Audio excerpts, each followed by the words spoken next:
Hello everyone, আসসালামু আলাইকুম। Welcome to my new video.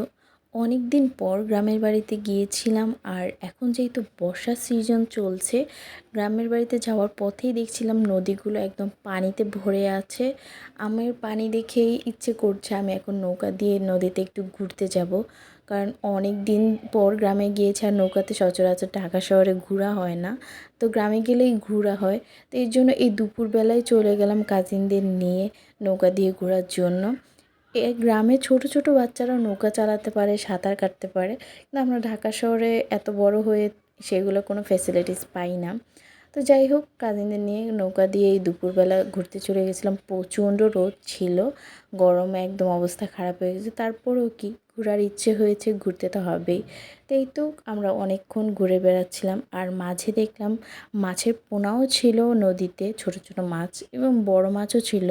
তো এই ছোটো ছোটো মাছ দেখে আমি একটু ভিডিও করছিলাম, আর আমার কাজিন বলতেছিল ভিডিও করতে করতে ফোনটা কিন্তু আপু ফালাই দিও না পানিতে, তাহলে কিন্তু তোমার ভিডিও শেষ, ফোনও শেষ। তো এগুলো নিয়ে আমরা হাসাহাসি করতেছিলাম। তো এরপরে পা একটু পানিতে ভিজাচ্ছিলাম, নৌকা দিয়ে ঘুরতেছি আর পা পানিতে না দিলে কি হয়। দেখতেই পাচ্ছেন পানিটা কত সুন্দর ক্লিন পরিষ্কার ছিল, আর এত ঠান্ডা ছিল পানিটা।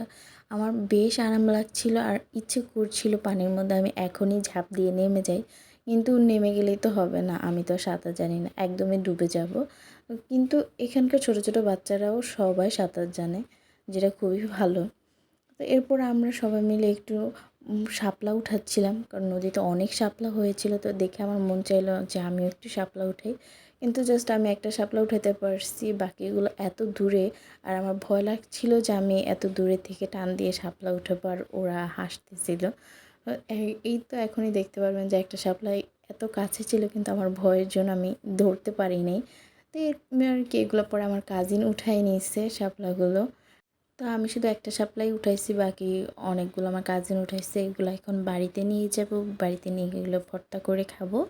তো এই তো আজকে ভিডিও এই পর্যন্তই, দেখা হবে নতুন ভিডিওতে। আর আমার মতো কে কে নৌকা দিয়ে ঘুরতে ভালোবাসেন সেটা অবশ্যই কমেন্টে জানিয়ে যাবেন। আল্লাহ হাফেজ।